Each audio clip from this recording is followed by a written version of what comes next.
Hey, welcome to The Explainer. Today we're going to get into something, well, something pretty powerful. It's a framework for changing your life, and it's all based on this one simple, kind of counterintuitive idea. You can't solve your problems by focusing on them. So let's just dive right in. So, have you ever felt stuck? I mean, really stuck. Like you're just on a hamster wheel, dealing with the same old frustrations again and again. Maybe it's with your relationships or your health, or maybe it's just that voice inside your own head. It's a feeling I think we all know way too well. In this quote from a course participant, Tom, just hits the nail on the head. He said, "At first, I thought I had many more problems than other people. I felt like I didn't know anything at all." And that's it, right? We feel so alone in our struggles, like we're the only ones dealing with this stuff. And man, that is a heavy, heavy burden to carry. And it turns out this feeling is incredibly common. The people in this course, they talked about all sorts of things, like sudden anger at the people they love most for no reason, or those nagging health problems that doctors can't seem to find a cause for.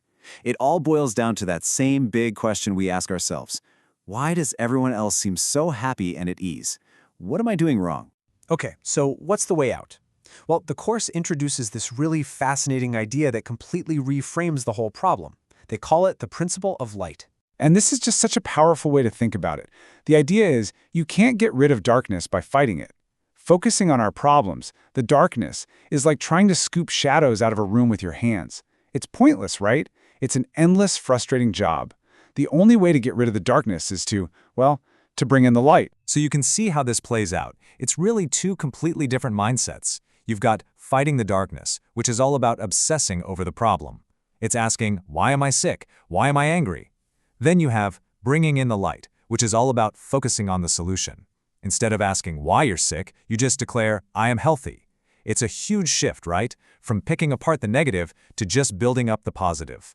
Okay, so bringing in light sounds great in theory, but how do you actually do that? Well, this is where the course gives us a really brilliant, practical tool. And it's not just for ourselves, it's for helping others too. It's called the circle of knowledge. And this is really the key. I mean, if philosophy is one thing, but you need a way to actually use it, right? The circle of knowledge is basically the instruction manual for the principle of light. It's going to show us how to shine a light on new ideas for ourselves, and maybe more importantly, how to help other people see things in a totally new way. So the circle is broken down into 4 parts. The first one is super simple. It's what you know you know. These are the facts right at the front of your brain. Your name, your address, how to make a cup of coffee. It's your knowledge comfort zone. All right, next up is a really interesting one. What I know I've forgotten. You know what this is like. It's that actor's name on the tip of your tongue, or that random fact you learned in history class. The information is still in there somewhere, but you just can't quite get to it. It's filed away in a dusty cabinet in your brain. Okay, quadrant 3. This is what you know you don't know. This one's pretty big for most of us. For example, I know for a fact I don't know how to fly a 747. I'm also very aware that I can't speak Mandarin. This is the space where you're aware of your own ignorance. And honestly, it's where all real learning starts. And then there's the 4th quadrant. This is the big one, the mind bender. It's what you don't know you don't know. Think about it. This is literally everything that exists outside of your current awareness. Before people knew about germs, they didn't know about them. This space is absolutely infinite. It's the real frontier of learning, where mind-blowing discoveries happen. So here's the kicker, the fundamental problem with communication. We can only speak from what we know. It's like we're all standing on our own little islands of knowledge, shouting across the water to someone on their island, and we wonder why they don't get what we're saying. And this is the quote from the teacher that just changes everything. If you speak from what you know, they won't understand. If you speak from what they know, they will. Wow. It just flips the whole idea of communication on its head, doesn't it?